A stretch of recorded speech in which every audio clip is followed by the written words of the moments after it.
Greetings viewers, EricTheCarGuy. Thank you so much for tuning in today. Do you have a noise coming from the rear end of your vehicle, or more specifically the differential of your vehicle? Might sound something like this.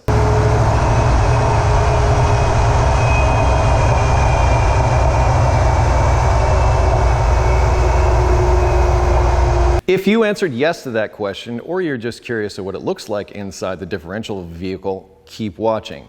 Now, about a year ago, I changed out the ring and pinion and also carrier in this 10-bolt rear end in my dad's truck. Ever since then, I've had this noise. Now, I have a feeling I know what it is, and my suspicion is it's the pinion bearings. And the reason why I suspect the pinion bearings is for two reasons. One, the noise really gets louder on deceleration as opposed to acceleration. Because of that, and the fact that when I was setting everything up, I had to ruin a set of bearings and install a new set of bearings. Now, when I installed that new set of bearings, even though they were the same brand, I didn't change out the races, the bearing races inside the differential housing.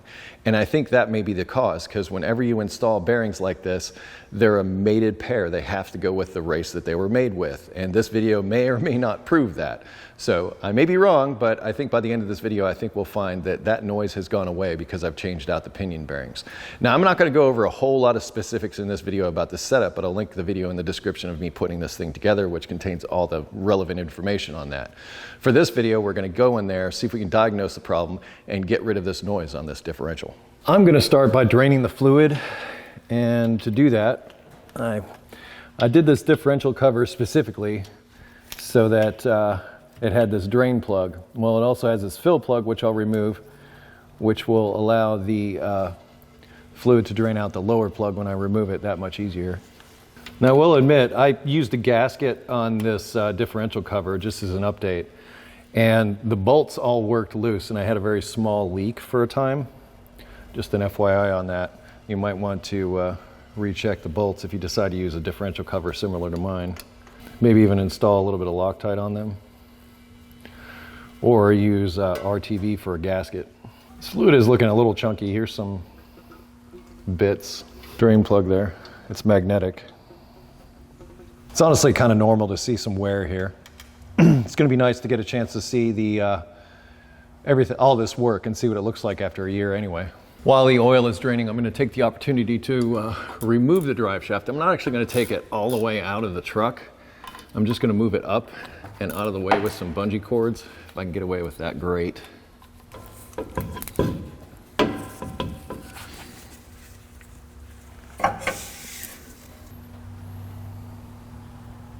I'm now going to remove the wheels and the brakes on both sides so I can pull the axles out of the differential. Once again, all the details of this are covered in that differential rebuild series. It's a 2-video series that I'll link in the description. Next phase, let's get the differential cover removed. I'm not going to mess with these adjustments because I had them all adjusted. So I'm just going to leave these be and just remove the fasteners around the circumference of the cover here. Having the drain plug is very handy. Had this broken loose, I would have had a big mess. In fact, if you have a steel cover, what I would advocate is removing all the lower bolts first and then doing the top ones last, so that way when it opens up, you don't have to worry about a big mess. So differential fluid is like one of my favorite smells. Not. Ugh. I'm not seeing anything right from the go. It gives me cause for concern. I mean, everything looks pretty normal. What I'm going to do before I really start taking things apart, well, actually, I'll take the axles out now, but I'm going to check the tooth pattern just to see what that looks like. And if it looks good, I'm pretty sure I can just keep the same shims under my pinion that I have and just put it all back together with new bearings. That's my hope anyway. So really, I'm just going in here and changing the pinion bearings, but I'm also going to take the opportunity to look at the carrier bearings as well. I'm just pulling these axles out and letting them rest here. As long as it's not stressing the seal, which it is not, you'll notice it's much thinner at this part of the axle than it is up here where the seal rides, you're fine. So you don't have to take the axles all the way out. You just need to get them out of the differential so that it can be removed.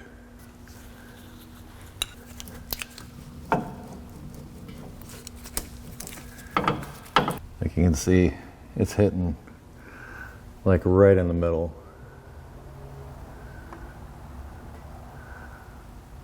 So I'm extremely happy with that gear tooth pattern. I hope I'm able to maintain it. Got a lot more backlash though. Like 14, kind of what I'm seeing. Backlash should be 5 to 9 thousandths. And I'm getting towards the high side of that spectrum. So I'd say 14. So in order to tighten up that backlash, what I would do is maybe add a shim to this side, maybe take one out of this side, and this moves this closer to the pinion. Here are the races to these side bearings. They don't look bad. The bearings move freely. I don't see any issues with this side. And I've made sure to keep things specific to sides, so these are the shims and everything that go with this side. So let's get a look at that. I don't know if you look at like the inside of that. Looks like there's some wear going on there. But it's gonna wear. I mean, these are moving parts. But I'm not seeing anything that jumps out and says, whoa, that looks super bad. Pinion feels a little tight, a little chunky. In an effort to solve the noise before taking this whole thing apart, I tightened it down some more. My torque wrench only goes up to 250 foot-pounds. This actually gets torqued to 300 foot-pounds. The pinion nut is what I'm talking about back on this side. Let's get this out of here and inspect these bearings and see if I'm correct in my theory that this is the problem, the bearings that go to this guy right here.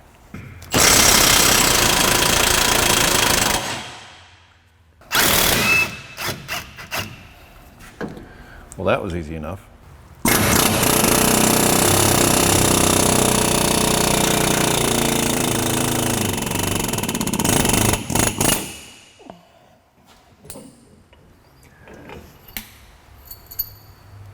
I know it's tool abuse, but this long screwdriver I think is going to work very well for removing this seal.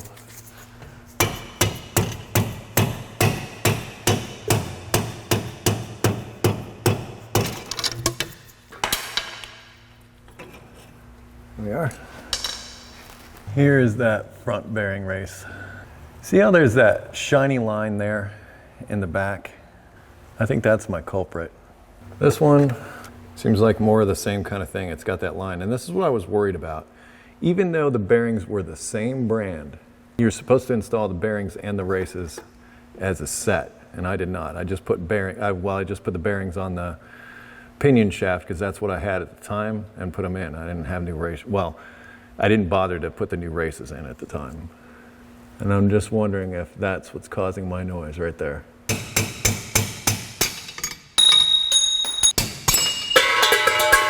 Here's a closer look on the bench. And there's that line. It's on both of these bearings.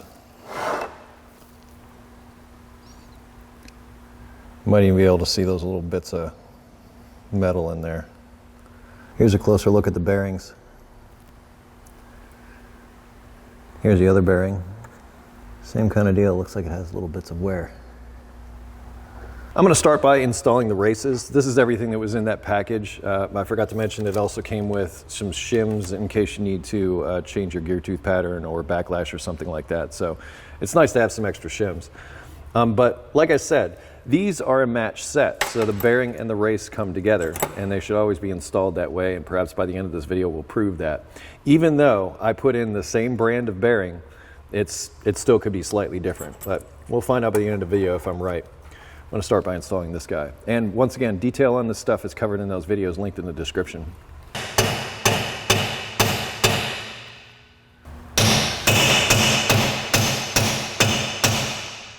Next, I'm going to get this pinion bearing off and install the new one here. There's no way around it. You're going to destroy this bearing when you remove it. Here's my new bearing. Here's the old setup and the old shim. Or shims, plural, I should say. I think there might be two there. Anyway, given that everything was good as far as gear pattern and slightly big backlash, I'm just gonna put the new bearing on. I don't wanna push on the outer race at all, so I have this special race that I have hollowed out. So when I press, that'll press against the inner part of the race, won't touch this outer part at all.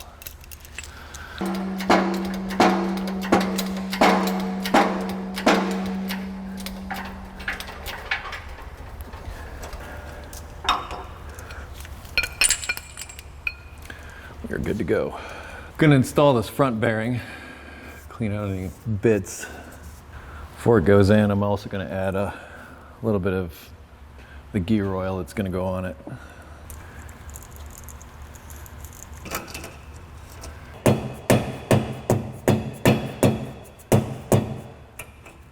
New crush sleeve on there.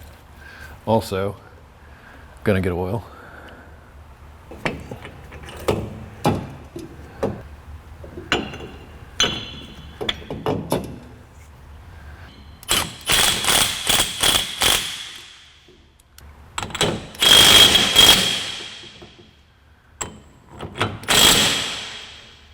This flange holder, actually my friend Bleeping Jeep makes these.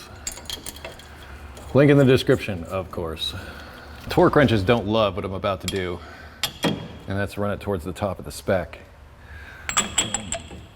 My torque wrench only goes up to 250 foot-pounds. This bolt needs to be torqued to 300 foot-pounds. So I am gonna bring it down, and then there's also a spec for the rotational force for this pinion. So I'll do the 250, I'll check the rotational drag, and then if it needs more, I'll just snug it up by hand is all I can really do.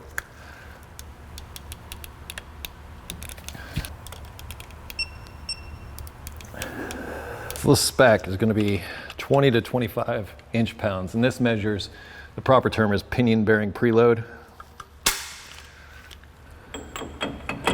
We're looking for 20 to 25 inch-pounds, and we got basically nothing.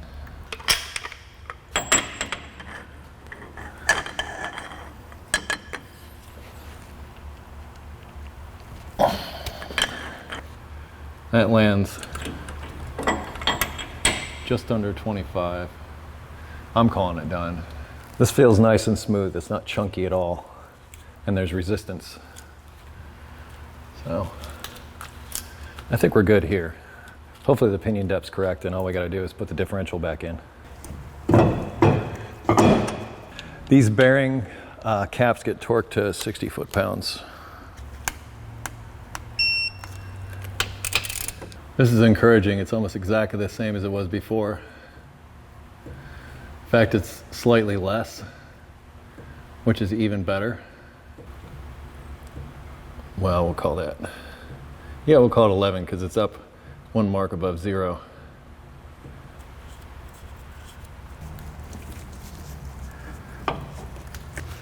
Looks pretty good. Backlash is good. Gear tooth pattern is good. Let's get this thing back together and test drive it.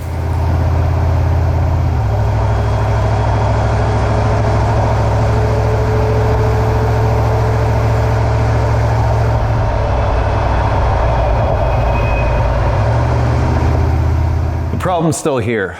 So I just went to you viewers out of my social media and just asked to see if you had any suggestions. And one suggestion that came up was synthetic fluid. I figure, why not? What's it gonna hurt to drain the fluid and put something in? Not exactly a cheap proposition, but if it fixes the problem, well, I'm done. Anyway, I'm gonna be installing some synthetic differential fluid, 75W90, from a prominent company from Indianapolis. Let's just put it that way. Anyway, I'm gonna try that. Let's take it out for a drive, see what happens.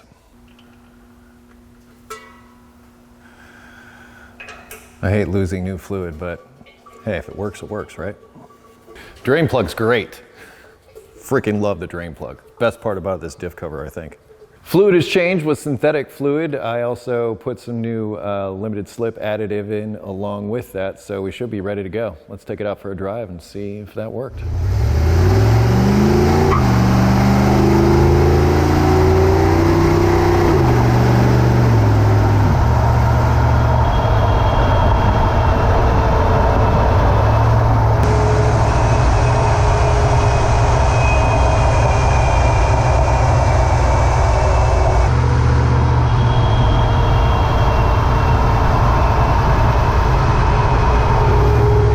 I'm going to close the chapter on this for now, mainly because I'm kind of tired of it, and I don't really feel like it's a massive problem. It's a noise, it's annoying, but after going through and checking my gear tooth pattern and checking my backlash is a little out, but I mean 2000s, really 2000s. Some have suggested that when they set up rear ends, they set them up tight. In other words, towards the tighter side of the spec than I am on the loose side, and let it wear in. That's probably a good practice, but when I initially set this differential up, I believe it was either a choice between 2000s clearance or 11,000s clearance, and I just went for the higher end of the spectrum because I felt that that would be, well, less damaging, if you will. But either way, like I said, I'm gonna walk away from this for a bit. To be honest, I don't know where I left off, but this is where I am now. I have removed the differential carrier and gear from the housing, and I've also purchased a very expensive but super accurate tool to help me measure pinion depth. It was suggested to me by Summit's support staff that my pinion depth may be too shallow based on the photographs I sent them of my gear tooth pattern. So I decided to check and confirm what I had, and this is what I found. All right, here's that tool installed on a differential, and because this is such an important part of differential assembly, I'm gonna make a separate video just on using this tool and measuring pinion depth. When it's available, I'll link it in the description. Anyway, so I did my measurement. Sadly, I can't quite get the camera angle I want for this, but let me show you what I got over on the bench. According to the spec scribed on the outside of the pinion gear, it is 2.513 inches. I measure out at 2.511 inches. That tells me my pinion depth is just about bang on. So me just painting everything, I got lucky, whatever, but I'm within only a couple of thousandths inch of spec. This leads me to conclude that it's very likely that the gears themselves are what's causing the noise here. Just to recap real quick here, I have brand new pinion bearings installed and properly preloaded with new races. So I'm pretty certain I can rule out that the pinion bearings are the cause of this noise. I've now verified that my pinion depth is correct. Now my backlash was a little wide at 11 thousandths. It's 7 to 9 thousandths, I believe, is the spec, and a lot of people say that they like to run them on the tight side rather than on the loose side so they can wear into spec. That said, I think even if this backlash was a little bit out, I don't think it would cause a whining noise. I would be more apt to think that it might cause a clunking noise. So I'm ruling that out. And as far as carrier bearings, which I have not messed with at all, based on what I'm hearing and the fact that I mostly hear it on deceleration, I really don't think carrier bearings are at issue, because I would think that if they were making noise, it would make noise all the time and it wouldn't necessarily change in pitch the way it does. So I don't really see any issues with these carrier bearings at all. So I'm really leaning towards that this is a gear set issue, and the gear set is actually noisy. I've been in communication with Summit's tech department and some of their other people there, and they have agreed to send me this new set of Richmond gears. Very grateful for that. Not encouraged by the damage here on the box, but the fact that it was in styrofoam, well, that helped it out a great deal and took the brunt of the impact, and all the gears and everything seemed to be fine. So I'm relieved in that sense. But I'm going to install this new set of Richmond. These are also 373 gears into the differential housing, put everything back together, measure it all up, and see if the noise goes away. I'm not going to cover this process in detail as I've done so in the past on this truck. I'll put those videos down in the description so that you can refer to them, but we'll get this all back together and see where we're at. To help support my claim here, as far as pinion depth, here is the wear on the pinion, and you can see most of the wear is down towards the bottom, very little up towards the top. So I'm reluctant to say pinion depth is a problem, because it looks, well, it might have been too high if anything, but according to spec I was only a couple of thousandths off. So, but this is the wear on the pinion head. All right, here's a close-up of the actual gear wear on the ring gear on both the coast and the drive side. To me, everything seems to look good. So that's why I'm left with thinking that it's actually the gear set that's the issue. Through my research, I did find that occasionally you can find a gear set that is noisy like this. Hopefully this new gear set's going to solve the problem. We'll find out before the end of this video. As long as we're on the subject of the pinion gear, something I noticed from the onset when I installed these is that there were small chips on the teeth of the pinion gear, it didn't bother me too much. And when researching this problem, I found out that this really isn't a major issue, but it's a good idea to smooth these out, like say with a Rolock disc or something. But I did notice that several of these teeth did come this way. It wasn't, this isn't anything that I did, but did have some chipped teeth here on this. Now the new gear doesn't have any chipped teeth as far as what I can see. If there were any, I'd be smoothing them out before I installed them. And this is a mark. I just go through and count the number of teeth on the ring gear and the pinion gear and divide the ring gear by the pinion gear to make sure that my gear ratio is correct when I install these, and it is. In truth, 373 gears is what these are, but in truth it's 372.7 something whatever, but anyway. This gear seems to be fine, whereas this one did have a couple of chips on it. I don't know if that has anything to do with the noise though. And we're back with another update, and this is where we are. Pinion depth ended up being 2.544 and spec was 2.548, I believe. With that, everything is installed, Loctited, and torqued down to spec.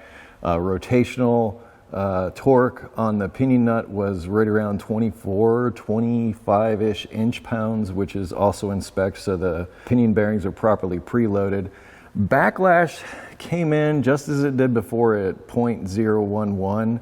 I actually ended up reusing the factory shims that were in this differential to begin with, but I just don't have the shims to move that around. I messed around with it for a couple of hours trying to bring it in, and I just couldn't get it. So I'm leaving the backlash there. Here is the gear tooth pattern, which to me looks good. I mean, it could always be better. And this is like reading tea leaves in a way of trying to figure out if you have everything correct. But if you see mostly in the middle, you're good. Anyway, I'm gonna regasket this thing, put this differential cover back on, fill it up with fluid. We'll take it out for a drive and see what we're dealing with then, see if that noise is gone. Wish me luck. Well, it's all buttoned up, fluids in it, wheels are torqued. Let's take it out for a drive and see if we hear a noise.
Happy to be closing the chapter on this episode of ETCG Dad's Truck. That rear end noise has plagued me ever since I rebuilt this rear end last year, and I was waiting for a time to get around to it. Initially, I thought it was pinion bearings. I really did. I thought mismatching those races with new bearings was an issue, and obviously it wasn't, although I do recommend that practice. So anytime you install a set of bearings, I strongly recommend that you also install the races that came with those bearings because they're a match set.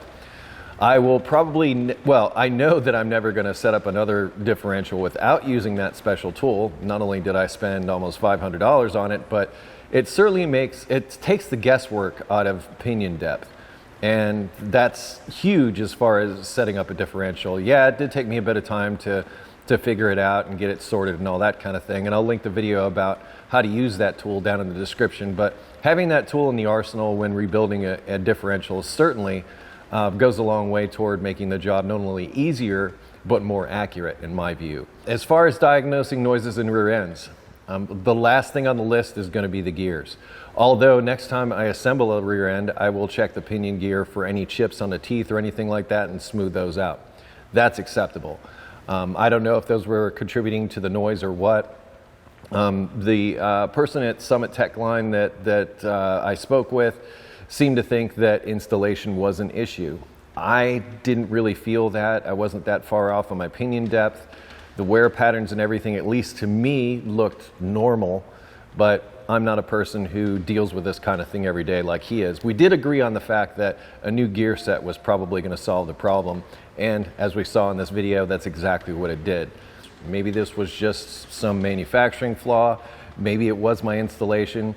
I really can't say that, but the new set of gears did solve the problem in it, and I even had the same backlash with this setup that I did with the other set of gears. So I'll let you draw your own conclusions on that. I'll link additional information, additional videos down in the description for you to go through if you're looking for more information. If you're looking for answers to questions not covered in this video, automotive questions that is, I ask that you head to EricTheCarGuy.com. There's lots of resources there to help you with those. Aside from that, please be sure to like, comment, subscribe, share the video with the world. Super appreciate it when you do that. Be safe, have fun, stay dirty. Thank you so much for watching today. I hope the video was helpful. I'll see you next time.